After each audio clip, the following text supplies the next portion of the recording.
नमस्कार दोस्तों। बॉलीवुड यानी हमारी फिल्म इंडस्ट्री एक ऐसी चमकती दुनिया जहां हर दिन किस्मत बदलती है। यहां कौन स्टार बनेगा और कौन गुमनामी में खो जाएगा, ये कह पाना वाकई मुश्किल है। कई सितारे ऐसे हैं जिनकी फिल्में बॉक्स ऑफिस पर खास कमाल नहीं दिखा पाईं, फिर भी वो हमेशा सुर्खियों में बने रहते हैं।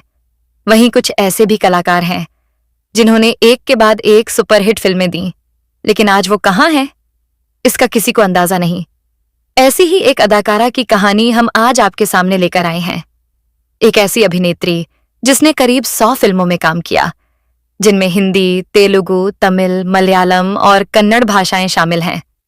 लेकिन आज उनकी जिंदगी एकदम अलग मोड़ पर है। न लाइमलाइट, न फिल्में, न ही वो पहचान जो कभी उनके नाम से जुड़ी थी। हम बात कर रहे हैं रंभा की।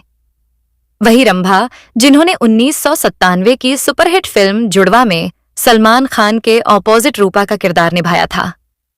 एक समय था जब रंभा का नाम साउथ और बॉलीवुड इंडस्ट्री में टॉप अभिनेत्रियों में शुमार होता था। उनकी खूबसूरती, अदाकारी और डांस के लोग दीवाने थे।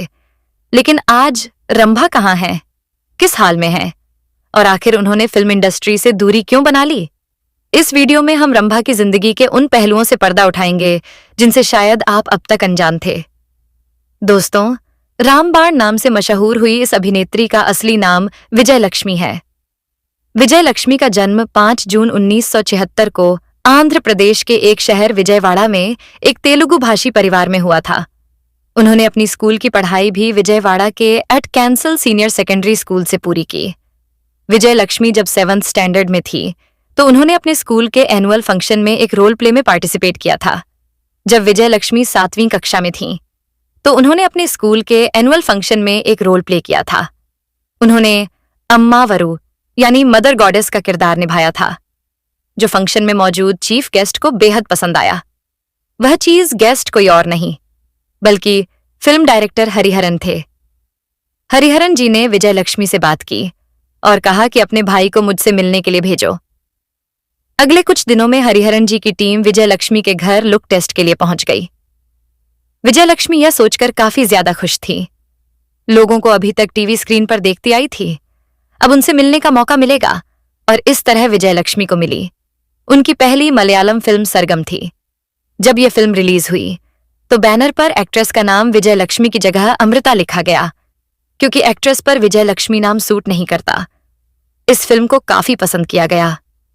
इस फिल्म को बेस्ट पॉपुलर फिल्म का नेशनल अवार्ड और केरला स्टेट फिल्म अवार्ड से भी नवाजा गया था।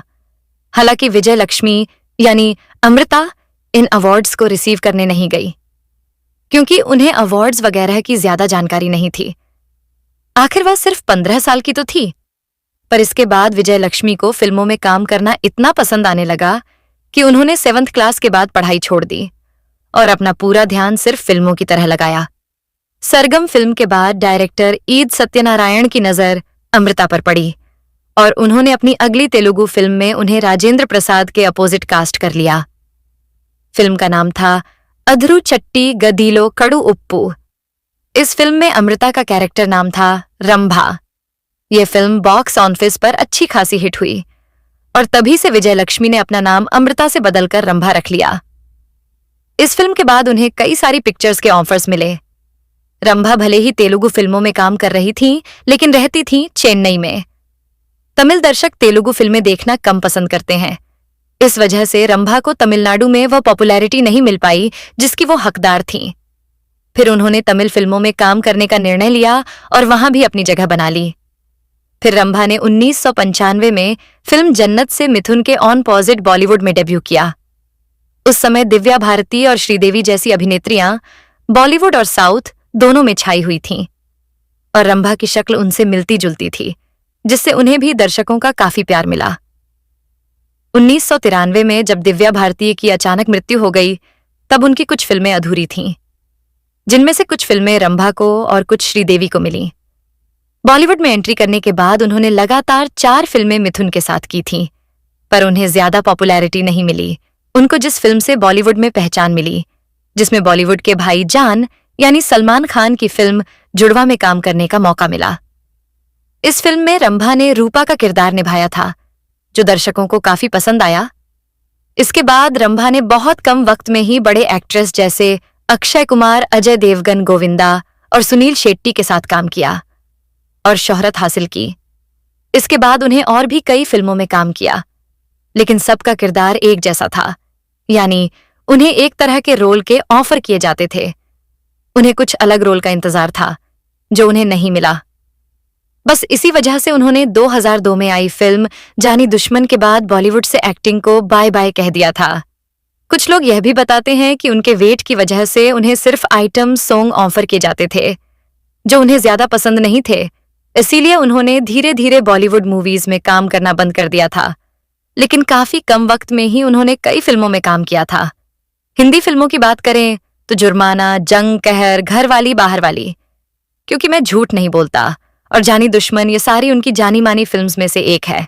इन सब के बाद उन्होंने प्रोडक्शन में अपना हाथ आजमाना चाहा। 2003 में उन्होंने 3 रोजेस से प्रोडक्शन में कदम रखा और इस मूवी में अभिनय भी किया। इस मूवी से रंभा को काफी उम्मीदें थीं। उन्होंने इस मूवी के लिए फाइनेंसर से करीब 25 लाख रुपए लिए थे, जिसके बदले रंभा ने अपने बंगले के पेपर उनके पास रखे थे। रंभा और उनके भाई दोनों ने ही इस मूवी को प्रोड्यूस किया था। जब यह मूवी रिलीज हुई तो बॉक्स ऑफिस पर यह मूवी सुपर फ्लॉप साबित हुई और इससे रंभा को फाइनेंशियली काफी बड़ा झटका लगा। उन्होंने फाइनेंसर से जो पैसे लिए थे वह पैसे वह नहीं चुका पाए और उन पर उनके चेक बाउंस होने का केस भी किया गया। इस वजह से उन्हें चेन्नई वाला बंगला बेचना पड़ा। इतना सब होने के बाद रंभा ने रुख किया भोजपुरी और बंगाली फिल्मों की तरफ। भोजपुरी फिल्मों में काम करते वक्त वह एक्टर रवि किशन से काफी ज्यादा इंप्रेस हो गई थी और खबरों के मुताबिक वो उन्हें पसंद भी करने लगी थी। रंभा कई रियलिटी शो में बतौर जज के रूप में भी नजर आ चुकी है।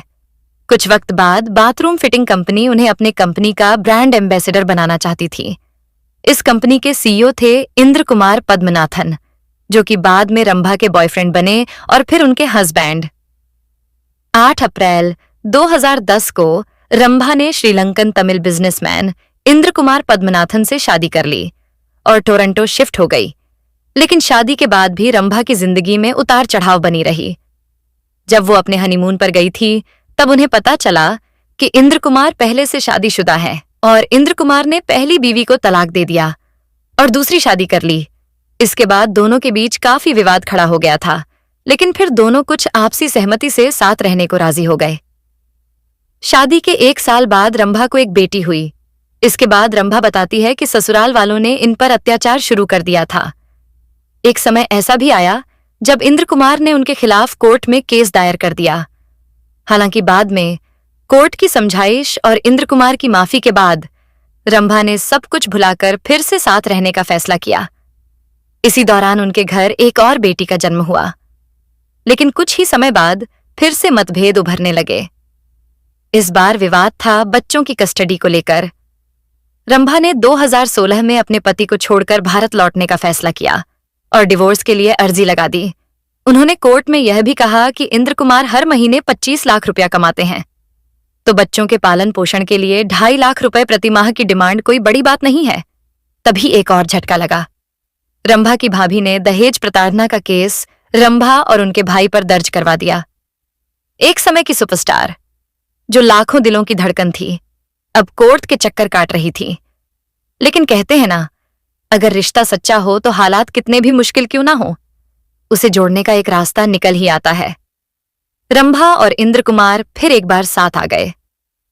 रंभा आज अपने पति और 3 बच्चों, 2 बेटियां और 1 बेटा के साथ टोरंटो, कनाडा में रह रही हैं। रंभा ने मलयालम, तमिल, तेलुगु, भोजपुरी, बंगाली और हिंदी फिल्मों में एक से बढ़कर एक किरदार निभाए। उन्होंने टीवी रियलिटी शोज में भी काम किया और अपने अभिनय, मासूमियत और डांस से करोड़ों लोगों के दिलों में जगह बनाई। लेकिन आज वो इस चकाचौंध से दूर अपने परिवार के साथ एक शांत जीवन जी रही हैं। उनके सोशल मीडिया अकाउंट्स देखकर भी ऐसा नहीं लगता कि वो फिल्म इंडस्ट्री में वापसी का इरादा रखती हैं। तो दोस्तों, यह थी जुड़वा की रूपा यानी रंभा की कहानी। एक अभिनेत्री, एक पत्नी, एक मां और सबसे बढ़कर एक मजबूत इंसान जिसने हर हालात का डटकर सामना किया। दोस्तों, क्या आपको रंभा याद है? अगर हां तो बताइए उनकी कौन सी फिल्म या कौन सा गाना आज भी आपके दिल के करीब है। कमेंट में जरूर शेयर कीजिए, हमें पढ़कर अच्छा लगेगा। और अगर ऐसी ही दिलचस्प और दिल को छू जाने वाली कहानियां सुननी है तो हमारे चैनल स्टार मनोहर राठौर को सब्सक्राइब जरूर कीजिए। बेल आइकन दबाना मत भूलिएगा ताकि अगली कहानी आपसे छूट न जाए। मिलते हैं अगले वीडियो में एक और ऐसी ही कहानी के साथ। शुक्रिया।